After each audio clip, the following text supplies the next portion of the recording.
Okay, good afternoon, everyone. After a slight delay, I want to welcome you all again. I'm Thomas O'Neill. This is the second in a hopefully series of videos we're going to do on virtual tastings from my living room today. Yesterday we were in the dining room just behind me. So thanks to all of you for joining us. I hope everyone's not going crazy with the coronavirus pandemic that we're in and everyone being housebound. However, hopefully everyone's healthy, and the good news is we can still drink wine. So today I'm going to drink a few wines with you today and take you through a little bit of the Grand Cru Imports portfolio, and what better way to start than champagne. And when I had you on last week, I did share with you that there are a number of different vessels that you can enjoy your champagne in. These flutes are kind of a traditional, typical example of what you see. However, I also shared last week that I happen to enjoy. This is the Brut selection from Marc Chauvet. I happen to enjoy champagne in something a little bigger aperture than what the flutes are. I think it just opens itself up to a little bit more aromatics. You get a little more out of the champagne. Got their own preference. I guess if you're at a dinner party and you want to look fancy, those look great. And I have a number of these and I enjoy them. However, on my own, this is really, we're going to do a little tasting notes on this.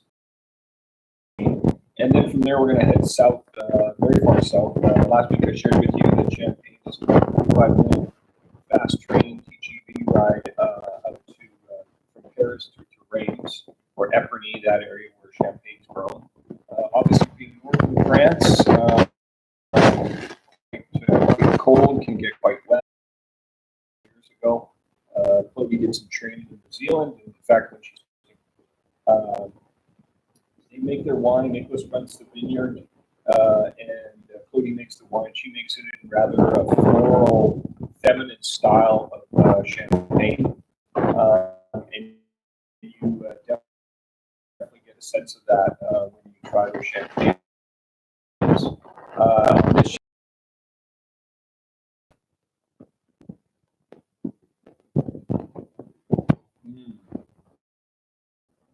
Got very, very nice and light on its feet. Nice acidity. Definitely need some food, and I brought some food along today that you can see in front of me here. Some charcuterie. This definitely got some apple and pear and citrus, but definitely a lovely sipping champagne. Now, this would be considered non-vintage champagne. And non-vintage means that all the grapes that go in, all the juice that goes into this bottling was not grown in the same year. And in fact, in France, and I'm going to give you a little details on what the regulations are in France when it comes to making champagne. But each house must hold back 20% of their vintage, even if it's a tremendous year, to make non-vintage wines. And non-vintage wines usually is that current year that they've produced, plus 1 or 2 years back from that. So they blend in the juice from 2 or 3 years in order to create that blend. In this particular case, the Chauvet that we're drinking today, the Brut, is 50% Pinot Noir and 50% Chardonnay. Last week we drank their top-end champagne called the Duo, and that was 100% Chardonnay, which is often referred to as Blanc de Blanc, white of whites, so 100% Chardonnay. Pinot Noir, as everybody probably knows, is a red grape, but it makes white champagne. What's that all about, Thomas? How does that come about? Well, what they do is they don't allow the skins to mature in the juice. So they basically do a press, take the juice, which is still relatively clear at that time, and then make the wine from there, so that the skins don't make any contact with the juice in order to get to gather the color. In the case of rosé champagne, oftentimes they will let the skins stay there. That's one method of making rosé champagne. The second one is to add some Pinot Noir to the final blend to color the wine at that point. So just a little more details about champagne before we get to Bordeaux, and I won't remember all these, so I thought I would refer to some notes. But the three grapes that make up champagne for the most part are Pinot Noir, as we have today, at 50%, Chardonnay, and then the third grape would be Pinot Meunier. Um, this one, as I said, is 50-50. Champagne became associated with royalty back in the 17th and 18th and 19th centuries. Nobility, through their advertising and packaging of this, it gained popularity with the middle class, and they started to develop a taste and excitement for champagne. The Romans were actually the first to plant vineyards in the area in the northeast of France, with the region being tentatively cultivated back as far as the 5th century. French kings were traditionally anointed in Reims, which is one of the headquarters of Champagne, and champagne was served part of the coronation festivities. In France, the first sparkling champagne was actually created accidentally. The pressure in the bottle led to it to be called the devil's wine, as bottles exploded and the corks popped out.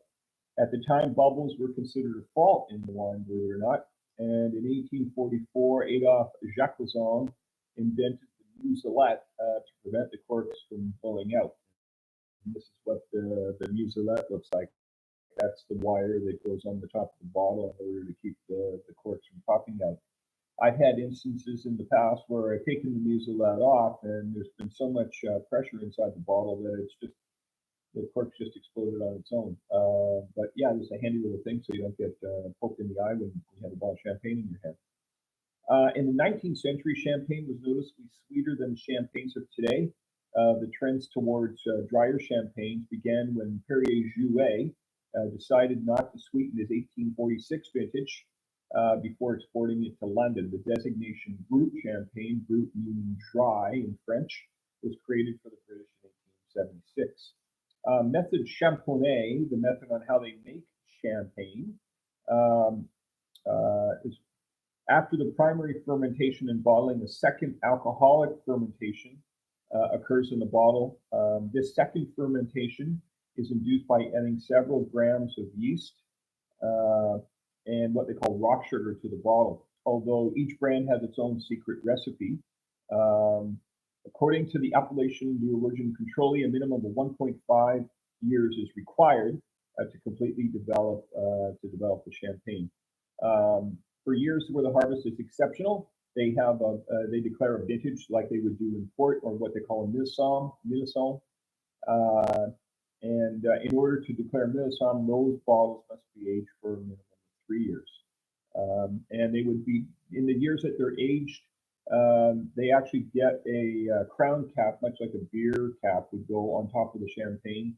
And after the aging, the bottles are manipulated, so they're spun, sometimes called griddled, in order to keep the lees or the leftover pieces of the grape skins and must to fall to the neck of the bottle. So that's why they're placed upside down. And then what happens is they actually freeze the neck before they do the final cork. And when the neck is frozen, they pop the beer top off, and the frozen lees, so whatever's left over in that frozen juice, will pop to the top. They're looking for at that time in order to finish it with that house style. So that's a little bit about champagne, and a little bit about Marc Chauvet. So from there, let's move on. I want to take you down to Bordeaux now. So when we got together last Friday from France, in Paris, pardon me, and we've gone all the way down to the Spanish border and the Mediterranean Sea to the Languedoc region, where we tasted the wines from Moulinier.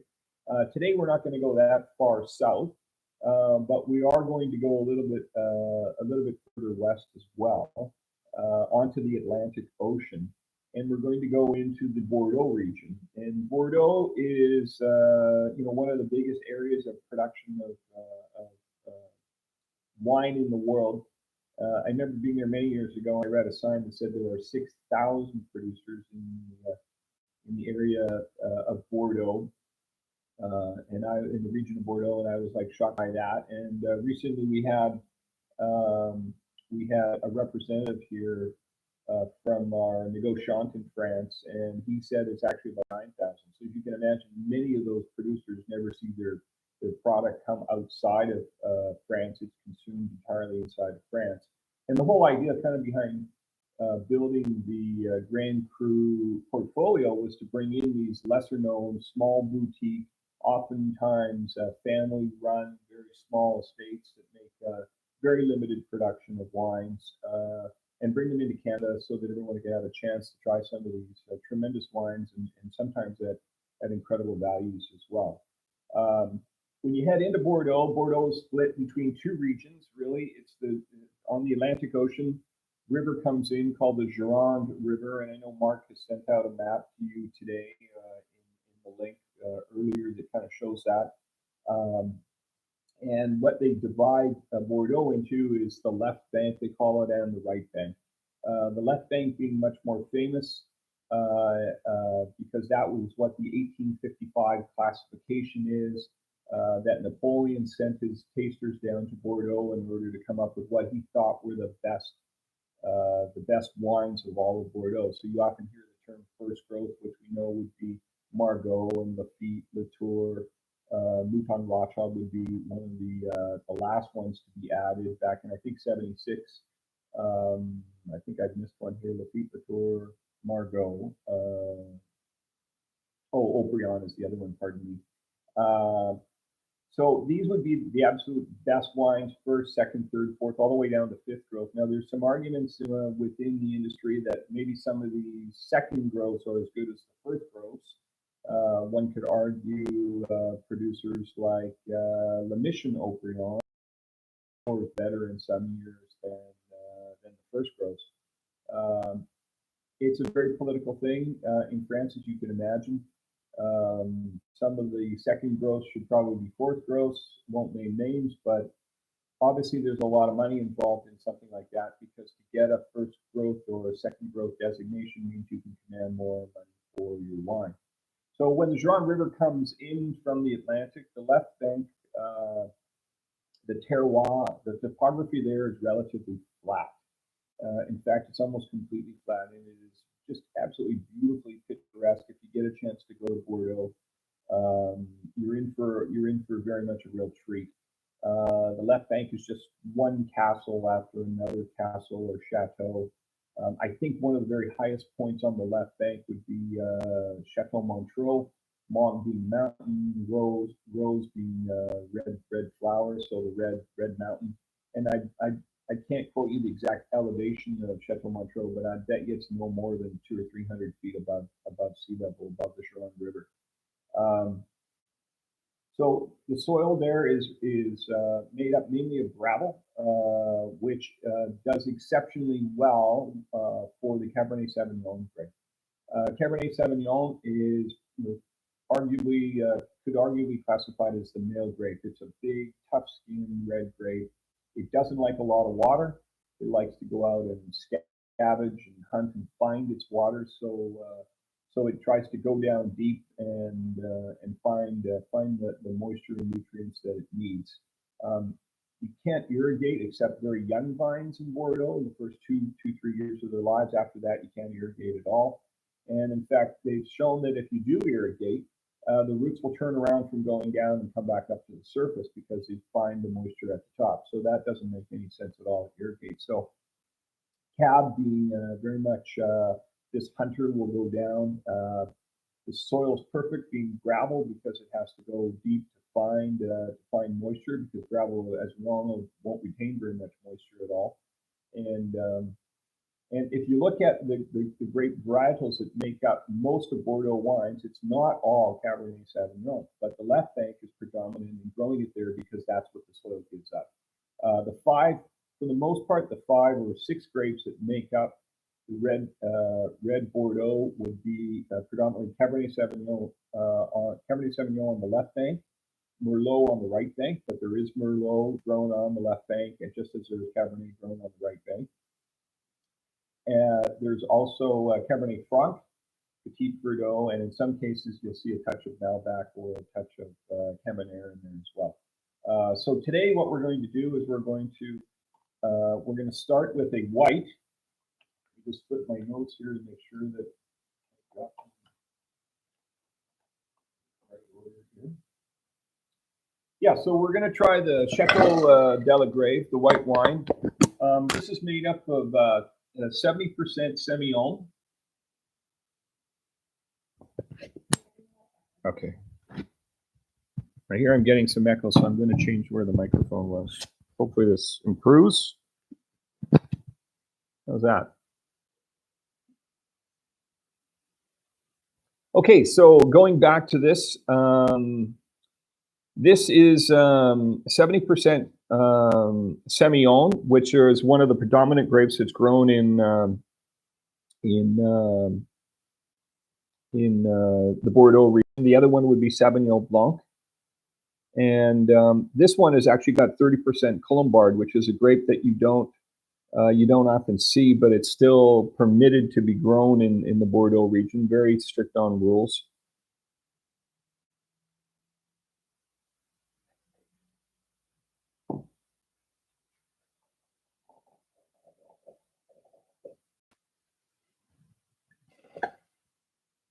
I see some notes are coming in now, so I hear. Just touch base on this. I hear better, sounds good, but quiet. Can hear. Should the white be cold? Yes, I've got it. I put the white wine in ice for a while. It doesn't necessarily have to stay in ice. I like to keep my white wines cold to start. And in fact, today, with the red wines, I stuck them outside for about 20 minutes just to cool them down a little bit below room temperature, because I know once they get into the room, they're going to warm up and come up to room temperature. But yeah, I like my white wines cold, but not too cold. Certainly Chardonnay should be just a little bit below room temperature, in my opinion. I don't really like Chardonnay when it's too cold. Not only that, but I think you're stealing some of the aromatics and some of the flavor away from it. I mean, you can drink any wine really cold and it probably tastes okay. Just like drinking any beer really cold, it probably tastes good, but once it warms up, it's not as good. So I think to get the best out of really good, to kind of move their way up to room temperature. But yeah, I start my white wines cold and then let them kind of warm up a bit. So this wine's very interesting. Very ripe fruit on the nose, some citrus, some peaches.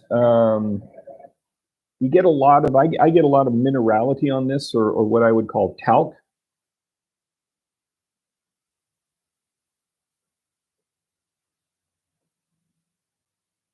And on the palate, it's got a nice long finish.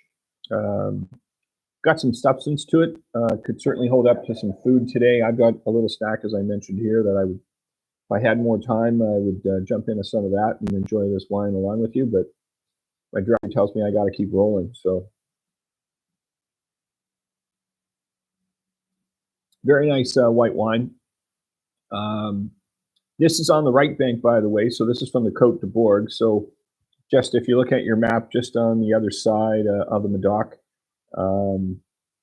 But a delicious white wine, priced reasonably well at $38.99. So it's not super cheap, but it's not super expensive.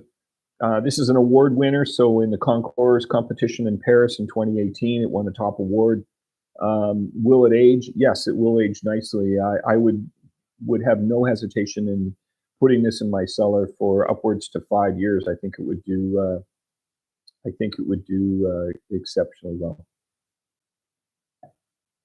Okay, now we're going to move on to the reds. Just flip and make sure I got my notes here ready for the reds.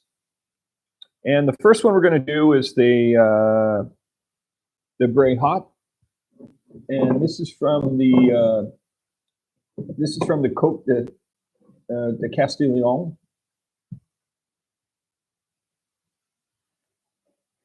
The makeup of this being on the right bank. So again, the right bank being more Merlot driven. And again, I talked a little bit about the structure of the soil on the left being gravel and designed for Cabernet Sauvignon. The predominant grape on the right bank would be Merlot. And the reason for that, for the most part, has to do with the soil there. A little more rolling hills.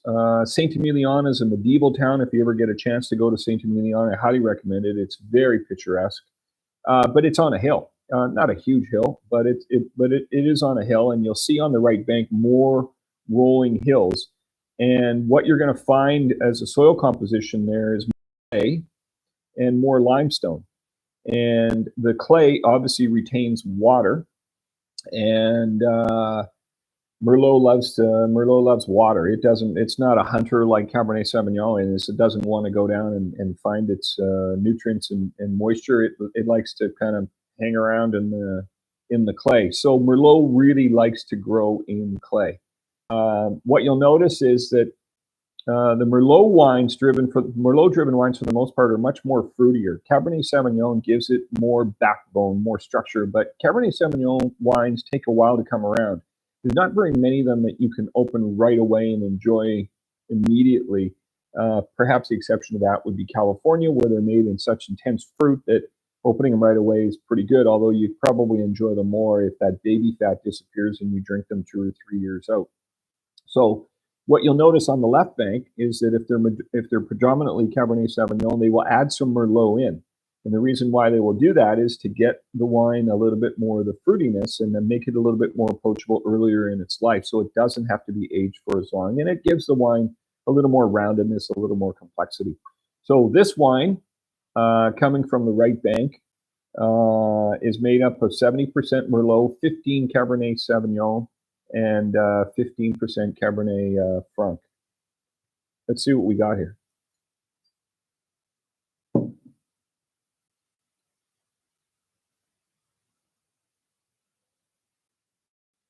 Previous one.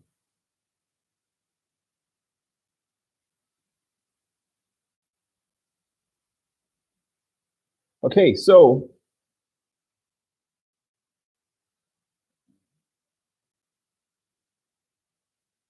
a little bit of initially on the nose, I get a little bit of tar. Yeah, a little bit of rubber, a little bit of asphalt at the very beginning, and then some dark fruit for sure. So some dark cherry, some raspberries,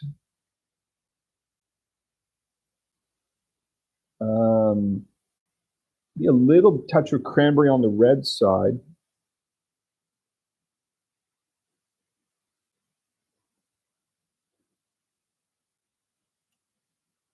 Nicely balanced. Got some tannic structure, a little bit of tan in there.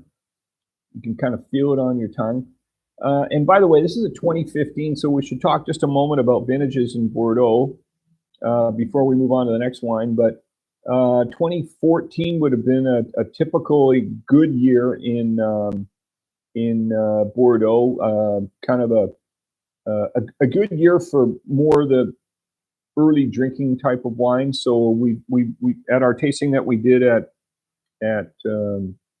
Don Francesco's just a few weeks back, we actually had a 2014 there, and it was drinking very, very well. 2015 is a big jammy fruit year. Some people would compare this to 2009. 2016, a little more structured, a tremendous fruit year, but with a touch more acidity and a touch more backbone. And some people would compare that to 2010. Neither one of them are bad vintages. I would say that the 2015 is going to have that little more early approachable wine, but jammy and fruity and fun. 2016, the same, but with more structure. And the 2016 will certainly age more generously as well. But this wine right now is ready and open. 2015 being that fruity year, I would open one of these with hesitation. As I mentioned last week when we got together, I have no problem with decanting these wines for an entire day. If you were going to serve a nice piece of red meat of sorts tonight, wouldn't be an issue to open this in the morning at 9 or 10 o'clock in the morning, stick it in a decanter, or even just pop the cork out of it, let it sit on your counter. It's going to just burn off some of its baby fat a little bit, get some air on it, soften it, soften those tannins, and make it more approachable. But as I said earlier, the French and the Italians, for the most part, made their wines to be enjoyed with food. And I think you'll be rewarded if you drink this wine with some food rather than just drinking it on its own. But it's still very delicious on its own.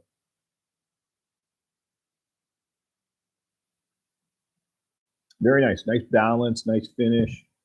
You can feel the finish on your palate just kind of linger there for several seconds after you swallow the wine. Delicious now. Certainly wouldn't have any problem aging this for a number of years as well. $37.99 and available, of course, at Marquee. And we can deliver directly to your home. So hope you enjoy this wine if you've got some, or if you're drinking along with me today and tasting along, I hope you're enjoying it. And now we're going to change gears a little bit. And believe it or not, we are going to go over to the left bank where we're actually going to have a wine that's going to have more Merlot in it than Cabernet Sauvignon. So it's going to contradict everything I just told you earlier about the left bank being mainly Cabernet Sauvignon. This wine is made in the region called Moulet, again in 2015, so very fruit forward. I tried this wine when I was there last year in September, and I was very impressed with it and thought this is going to be very much an early drinking wine, very enjoyable young in its life. It smells good in the bottle. Let's see what it smells like in the glass.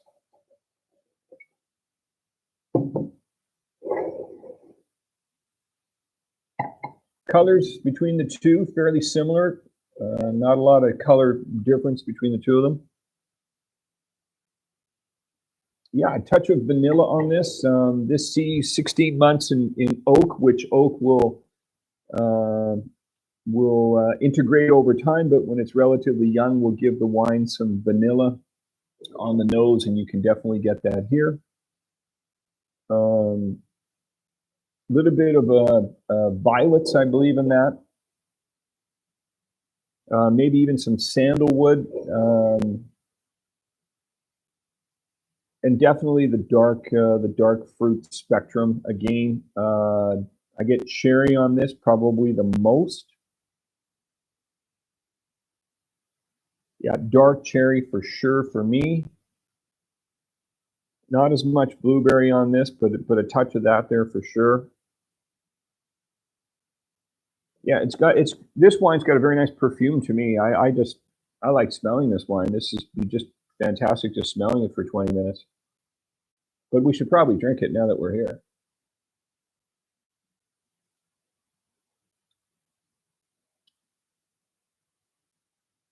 This has got some substance to it. It's jammy, it's fruity, it's ready to go. In fact, I think it's more ready to go than the Breha is. Got some nice tannic structure.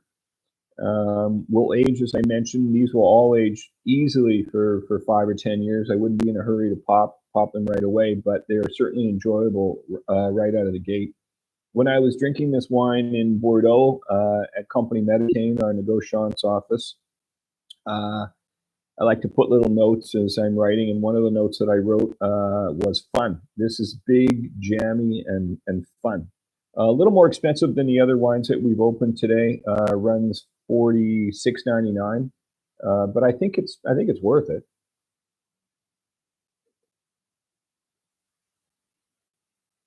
Yeah, nice big wine. Food-wise, something as light as a pork chop would be okay with this.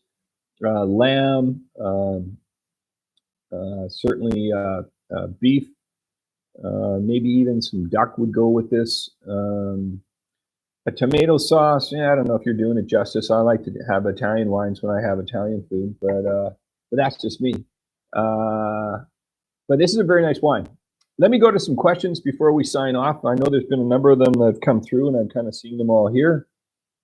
Sound is crackly. Got that. Got it fixed. Got that.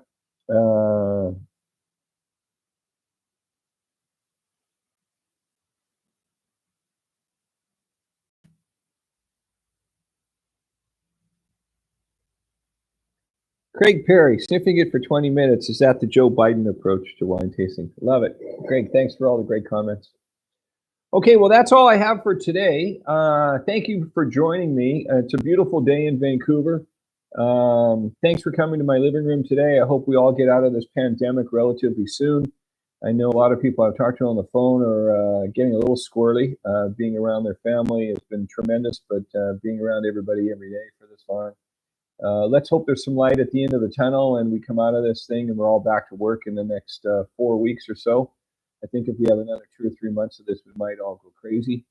But anyways, it is what it is. So we got to get through it together. We're going to hold one again next week. Mark has already sent out the wines we're going to do. We're going to drink another Chauvet, their Millesine wine, Millesine from 2012. And we're going to dive into some other wines from Bordeaux as well. Then the following week, we have some more tasty treats lined up for you then too. So thanks again for joining me today. Be safe. Take care of your family. Hug your wife. Hug your husband. Hug your kids.